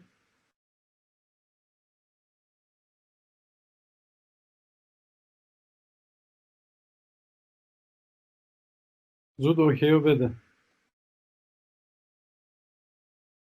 ادامه بده. ممکنه تو دوری که میزنه تسکیویی وجود نداشته، تو تسکیوی چیزی وجود نداشته باشه. اگر باشه بله دیگه، اگر باشه و استکم خالی باشه میندازه. بله بله همه اینا از کارهای وب ای پی آی. اصلا کلا گفتیم دیگه، گفتیم داکیومنت این دام مربوط به وب ای پی آی، مربوط به V8 نیست. برای همین تو نود جی اس اصلا اینو نداریم. این یه دونه است. چرا یه دونه است؟ چون که ما دو تا استک نداریم دیگه، لازم نیست چند تا باشه. Realized like, oh, this is all in Keynote. There's like, I don't know how, like 500 animation steps in this whole deck. So hopefully that, یه شوخی بی‌مزه میکنه. بریم جلو. And we do all the slides because it was a total pain in the ass in Keynote to do it. So instead I took the much easier route اومده یه چیزی نوشته. Of writing a tool which can visualize the JavaScript runtime at runtime. And it's called loop. بله دیگه کیوه. آقا عزیزم کیوه. کیو یعنی چی؟ یعنی first in first out. اولی که اومده رو میندازه تو استک. دوباره موقعی که استک خالی شد میره رو بعدی. تسکیو ممکنه توش 100 تا باشه. هر موقع استکمون خالی شد بعدی. استک خالی شد کار بعدی. استک خالی شد کار بعدی. اوکی؟ فهمیدی؟ So let's just run this example, and which was kind of the example we had on the previous slide. I haven't shimmed XHR yet. It's doable. I just haven't done it. So as you can see the code, we're going to log something. This is a simple shim around like document.add event listener. Set timeout, and we're going to do a console.log. So I'm just going to run it and see what happens. So add a DOM API, add a timeout. Timeout's going to count down. Code's going to continue to run. ناکنین اومد خط به خط اجرا کرد. تو کالستک هم دیدین که اومد دو تا چیز تو وب ای پی آی بود. یه دونه ایونت لیسنر بود که گفتیم رو باتن هر موقع کلیک کرد بیا اینو صدا کن. این بچه‌ها با جی کوئری خیلی گیج نشین، مهم نیست. اصلا بحث ما روی این نیست که این دلار ساین دات چیه. مهم دلار ساین یه آبجکت. میگیم آقا باتن رو هر موقع کلیک کرد یه اتفاقی بیفته و یه دونه هم ست تایم اوت گذاشتیم. So I'm just going to run it and see what happens. So این console.log اجرا شد تو کال استک. این دات آن صدا شد، یه چیزی رفت تو وب ای پی آی و ست تایم اوت هم اجرا شد. گفتیم بعد 5 ثانیه اون کال بک رو بنداز تو timeout's going to count down. Code's going to continue to run. Pushes the ست تایم اوت که تمام میشه یک این فانکشن میاد تو کال بک کیو، ایونت لوپ چک میکنه این یه دونه داره، کال استک هم خالیه، سری میندازش توی کال استک. call back into the queue which runs the console.log. اجرا میشه. If I click on here. خب حالا ما اینو داریم. وقتی روی این کلیک میکنیم، الان شما اینو نمیبینیم، بذار اینو بردارم. وقتی کلیک میکنیم کالبک این کلیکه رو که این فانکشن آن کلیک است انداخت توی کالبک کیو. then it's going to trigger the web API. ایونت لوپ میبینه که اینجا خالیه، یه دونه هم اینجاست، میندازه تو این سریع رانش میکنه. Cue the callback for the click. سرعت اینا هم نجومیه دیگه، این مسخره بازیه دیگه، کلی کندش کرد. And run it. If I click 100 times, we can see what happens, right? I clicked. The click doesn't get processed immediately. The click gets pushed onto the queue, and as the queue gets processed, eventually my click is gonna get dealt with, right? So I have a few... البته بچه اینم بگم ما تو جاوا اسکریپت دقیقاً اینی که اینم میگه نیست. یه دونه میکرو تاسک داریم، یه دونه تاسک داریم، بعد متفاوت از این، ولی واقعا فعلا لازم نیست شما بفهمین که چی به چیه دیگه، خیلی تنگ میکنه. این مدل ساده مدل خوبیه، یعنی چیزای دیگه ای داریم که یه ریز متفاوته و حالا الان من صلاح نمیدونم که شما اونو یاد بگیرین، بعدن شاید مقالاتشو فرستادم بخونین. میکرو تاسک داریم، تاسک داریم، یه سری چیزا پرایوریتیشون بالاتره، سریعتر انداخته میشه تو کال استک و حالا همچین داستانه. A few more examples I want to run through here, except I don't know how to see tabs, so let's just see if I can find it. Here we go. Okay. So I'm just going to run through a few examples just to kind of talk about a few things that you might have run into and not kind of thought about with async APIs. So in this example, we call set timeout 4 times with a 1-second delay and run console.log hi. So if we run it, we can see that we run a few timeouts, but the timeout callbacks get queued, right? So that fourth callback, we asked for a 1-second delay, and it's still waiting. The callback hasn't run, right? So this kind of illustrates what set timeout's actually doing. Set timeout is not a guaranteed time to execution, it's a minimum time to execution. Just like set timeout 0 doesn't run the code immediately, it runs the code next-ish sometime, right? So in this example, I want to talk about callbacks. So depending on who you speak to and how they phrase things, callbacks can be one of two things. Callbacks can be any function that another function calls, or callbacks can be more explicitly an asynchronous callback, as in one that is going to get pushed onto the callback. این حرفی که من میزنم و زد میگه کالبک رو میتونیم کلا به هر فانکشنی بدیم که به فانکشن دیگه ای داده میشه، که الان مثل این فوریچه که مثالشو دیدیم میتونیم همون asynchronous کالبک باشه، که من کلا وقتی خودم میگم کالبک منظورم asynchronous کالبکه، یعنی من به این نمیگم کالبک، به کالبک رو به چیزی میگم که همون asynchronous باشه. این الان asynchronous نیست، این عملیات asynchronous نیست، این کار سینکه، یعنی به صورت استپای پشت سر هم اتفاق میفته. ولی خط 9 اینجوری نیست دیگه، ما هر فوریشه که میزنیم تو خط 11 ست تایم اوت کالبک رو 0 میندازیم، این خط به صورت ایسینک انجام میشه، یعنی خط 11 میاد تو وب API، میاد اینجاها چند تا، مثلا اینجا اگر یه آرای 4 تایی داشته باشیم 4 تا کالبک پشت سر هم میشه و به صورت غیر همزمان اجرا میشه دیگه، به صورت استپای پشت سر هم نیست. At some point in the future. So this little bit of code illustrates the difference, right? مثال خیلی خوبیه. The for each method on an array, it doesn't run, it takes a function which you could call a callback, but it's not running it asynchronously, right? It's running it within the current stack. We could define an asynchronous for each. So we could, it's going to take an array and a callback, and then for each item in the array, it's going to do a set timeout 0 with that callback, right? I guess this should actually pass in the value, but anyway. So I'm going to run it and we can see what the difference is. So for the first block of code that runs, it's going to sit and block the stack, right? Until it's complete. Whereas in the async version, okay, it's slowed down, but we're basically going to queue a bunch of callbacks, and they're going to clear, and then we can actually run through and do the console.logs.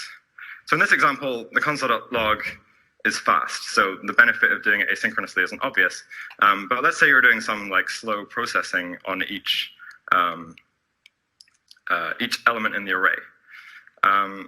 I think I have that shown somewhere.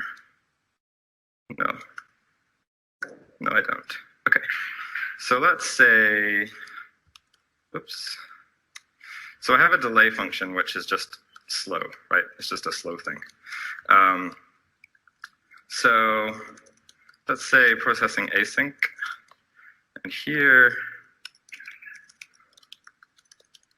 processing sync. Okay, now I'm going to turn on a thing I've just been literally hacked together this morning, which is to simulate the repaint or the render in the browser. So something I haven't touched on is how all of this interacts with rendering. I've kind of touched on it, but yeah, not really explained it. So basically the browser is kind of constrained by what you're doing in JavaScript, right? The browser would like to repaint the screen every 16.6 milliseconds, right? 60 frames a second is our ideal, like that's as fast as it will do repaints if it possibly can.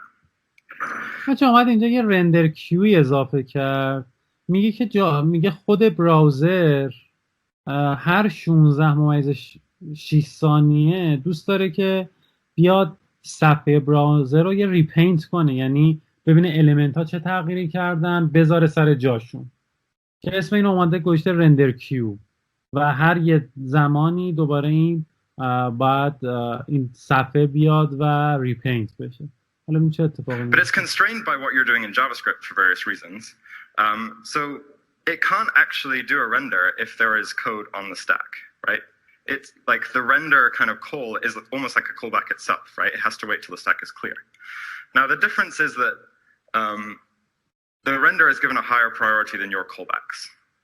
So basically every 16 milliseconds, it's going to queue a render, and then it's going to have to wait till the stack is clear before it can actually do that render. So this render queue is just simulating a render, right? So every second it's like, can I do a render? Yes. Can I do a render? Yes. Can I do a render? Yes. Because our code isn't doing anything now. However, if I run the code, we can see that while we're doing this like slow synchronous loop through this array, our render is blocked, right? And if our render is blocked, you can't select text on the screen. You can't click things and see the response, right? Like میگه چی؟ میگه وقتی ما داریم این کار سینک رو انجام میدیم، رندر کیو متوقف میشه تا کال استک کارشو انجام بده. بنابراین وقتی دیدیم دیگه مثلا یه کاری داریم میکنیم که async مثلا نمیتونیم سینکه و ران تایممون در حال کاره، وقتی روی این کلیک میکنیم این اتفاق نمیفته. In this example, okay, it's blocked while we queue up the async timeouts, but that's relatively quick. But we're kind of giving the render a chance between each element because we've queued it up asynchronously to kind of jump in there and do the render. Did that make sense? Yeah, cool.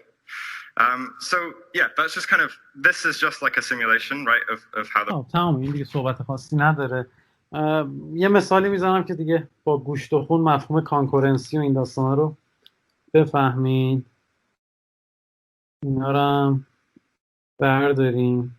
خب بیایم بچه ها یه دیو بندازیم، یه آیدی باکس بدیم، استایل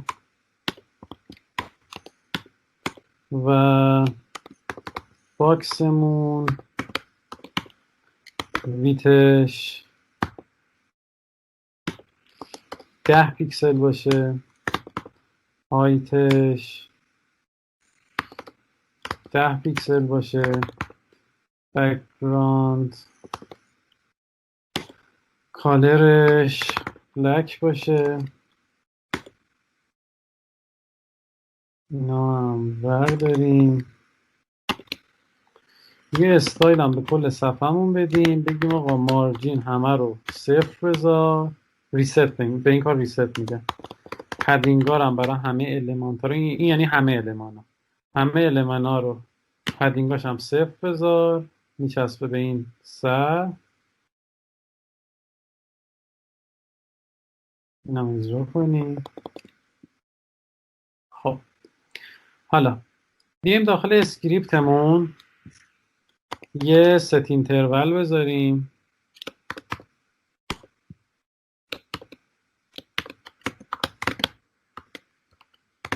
و بگیم هر 16 میلی ثانیه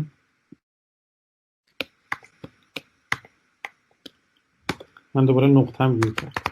بگیم const box مساوی document dot get element by id box. خب. اینجا بگیم اینجا هم بگیم آقا پوزیشنش ابسولوت باشه و لفتش 0 پیکسل، تاپش 0 پیکسل که اتومات اینجوری هست و اینجا بگیم box dot style dot. الان همینجا میبینیم، الان سوالتو مقداری تو این مثال من میبینیم. left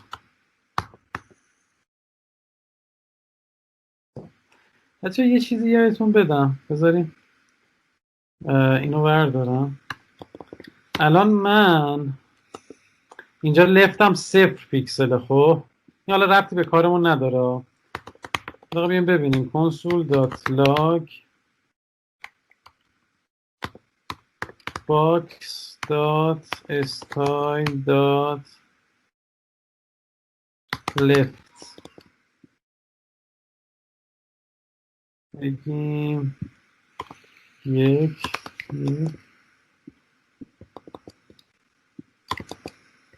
خب ولش کنیم. اینجا میام ستش میکنم، میام با جی اس ستش میکنم. لفتش 0 پیکسل و تاپشم 0 پیکسل. خب اینی 0 پیکسله. یه کاری بکنیم ببینیم درست از آب در میاد یا نه. درست از آب در نمیاد. چیزی که تو ذهنم بود اینه که اگر اولش نامبر باشه پی ایکس دقت نمیکنه. نمیدونم چرا این تو ذهنم بود. ولش کنیم، میگذاریم. اشتباه گفتم. خب ور آی مساوی 0 و یه چیز دیگه است احتمالا تو ذهن من مونده. این آی و اینم آی، اینم بک کد. نه آره میشه اسلایس کرد، از آخر بعد اسلایس کرد منتها مثلا به 12 که برسیم دیگه نمیشه مثلا 0 و 1 گفت، بعد به 1000 که میرسیم مثلا باید یه چیز دیگه گفت. حالا من میگذارم همینجوری اوکیه. انیمیشنمون رو داشته باشیم. left آی پلاس پلاس و این دوتا هم بیان اینجا. اینم برای کمتر شدن کد نمیخوایم، همین اوکی. خب انیمیشنمون رو داریم بچه ها، میبینیم انیمیشنمون رو داریم. خب حالا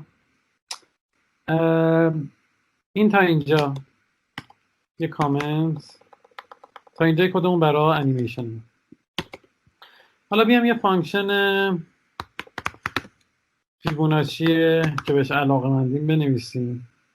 فیبوناچی n رو میگیره. if n 0 بود یا n مساوی 1 بود return 1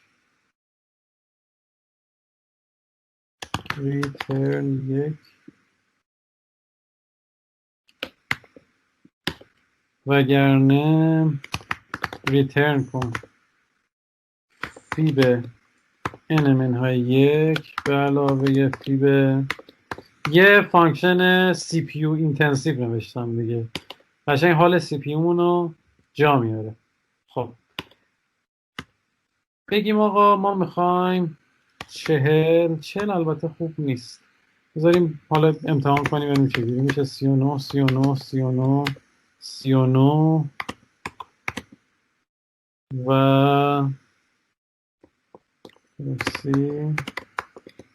اوکی. dot for each، بیا این ولیو رو بگیر و کنسول دات لاگ کن فید ولیو رو. ببینیم چی میگه رفرمون.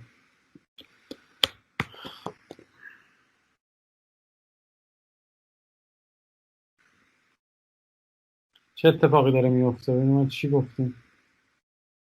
خب ناکنین یه بار دیگه رانش کنم. این سیاهه رو داریم، منتها این هیچ عملی انجام نمیده، وایساده از این تو مین اون سینک داره اجرا میشه. بچه این داره سینک اجرا میشه، اول 39 اولی 39 دومی تموم که شد این اجرا میشه. چیکار میتونیم کنیم که به این فلاکت نیفتیم؟ چیکار میتونیم کنیم؟ میتونیم بیایم اینو ایسینکش کنیم.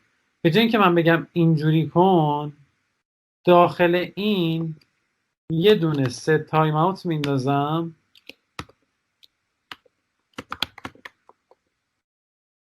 و میگم بعد 0 ثانیه اینو اجرا کن. نه وایسیم،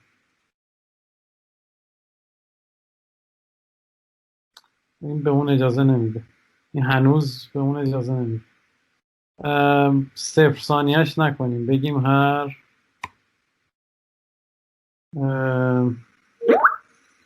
اینجا یه جی بذاریم، جی پلاس پلاس یا جی پلاس مساوی مثلا 10 و اینجا جی. چی میگه؟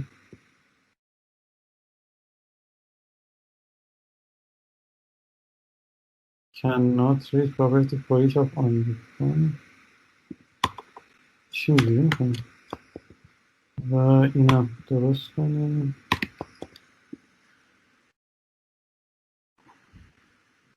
حالا باز اینم بده، این 39 خیلی دیگه زیادی تایم اینتنسیو، بذاریم یکم کمترش کنم، باید یه ریز زمانش رو درست داره. این زیادی طول میکشه، هر کاریش کنیم 35 بذاریم، زیاده 35 هم زیاد، 30 بذاریم که بتونیم شبیه سازیمون رو داشته باشیم. نه خوب نه، 30 هم زیادی کن، 30 خیلی باید بتونم، این هم زیادی کن، 33 علیه 34. این همون چیزی که من میخوام خوب نشون نمیده. این جلو پلاس مساویه مثلا بیایم سی کنیم، سی هم خوب نیست، 50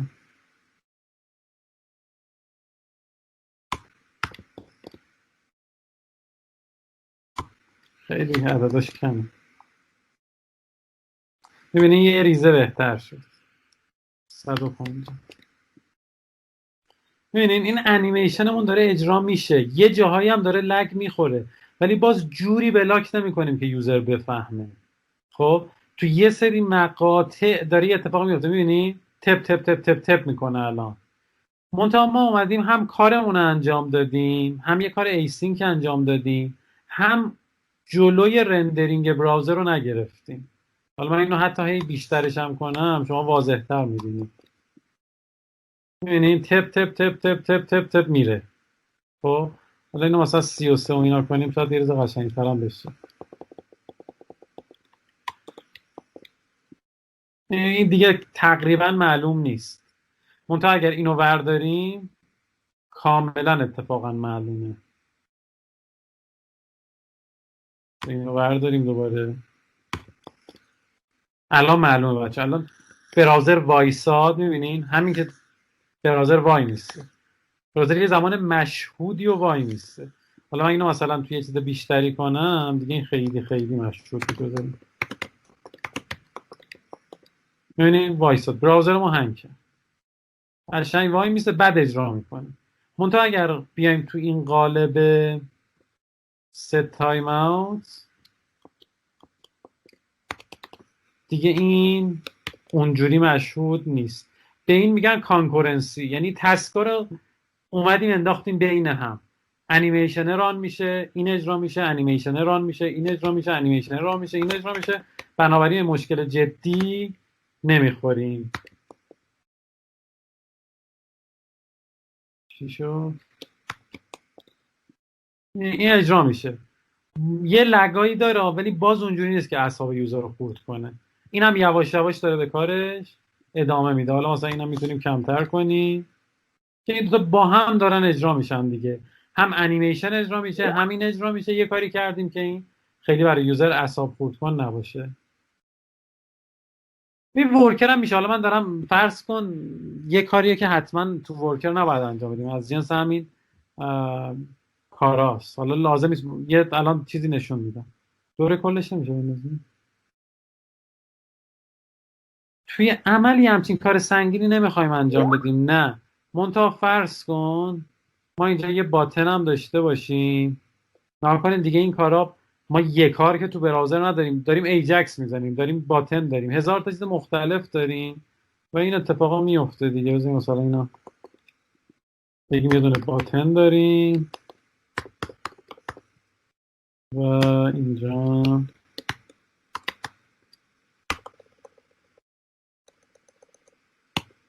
مثلا یه کارم مربوط به یه باتن داریم. btn مساوی document dot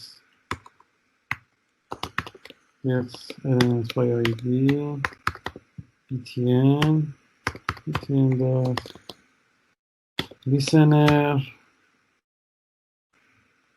خب مثلا بگیم ماوس. حالا این یه ریزه براتون مشهودتر میشه. موز. میگم وقتی موس داره حرکت میکنه یه اتفاقی رو رقم بزن.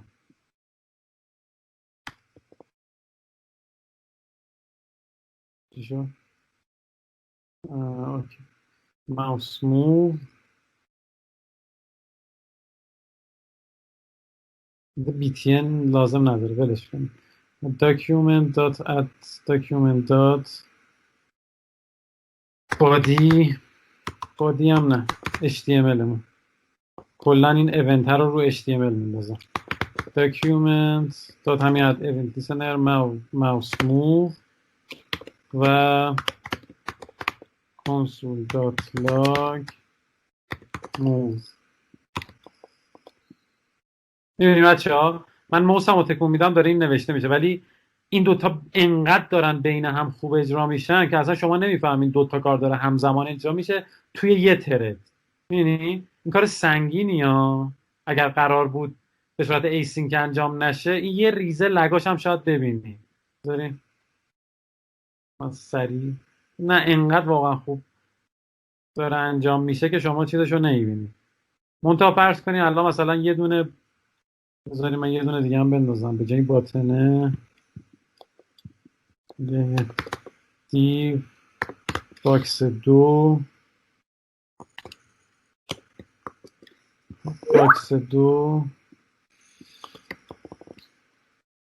این کدو بگیریم. اینجا این باکس 2 این x این x این رایت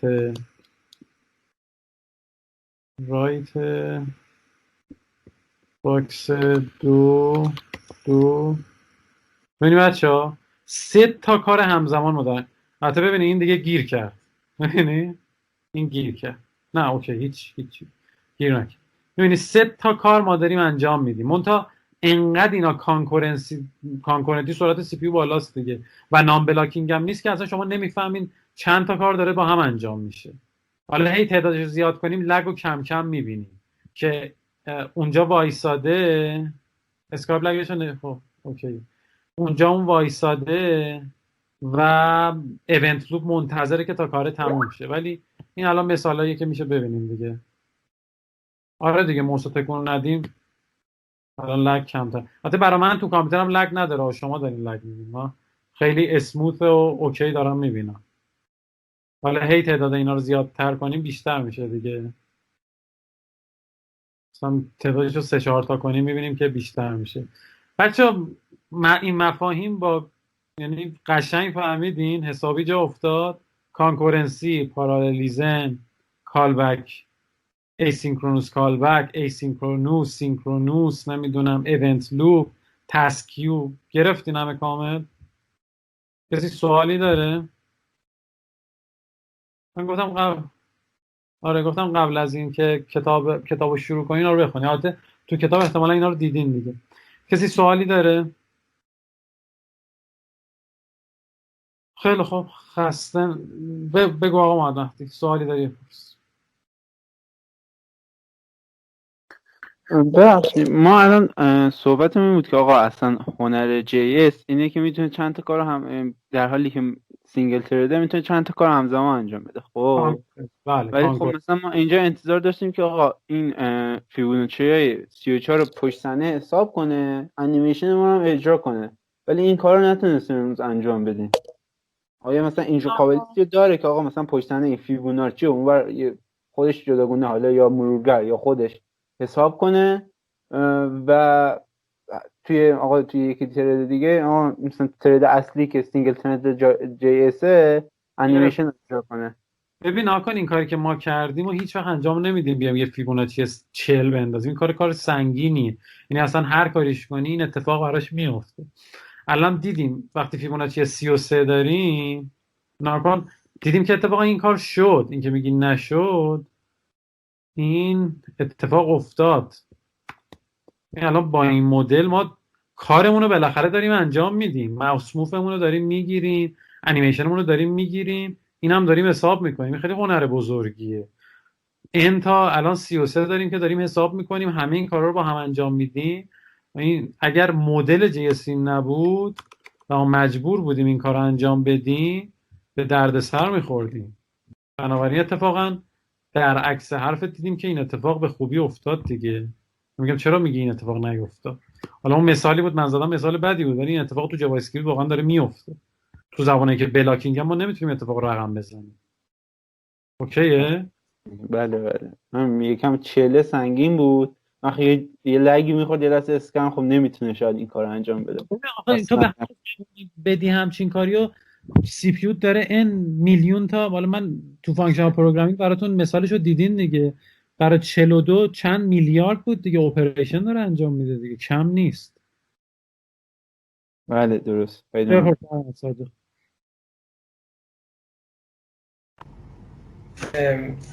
برای این اینترول خب تضمینی نیست که حتما بزرگتر مساوی زمان اون اجرا میشه. تضمین رو زمانش نداریم.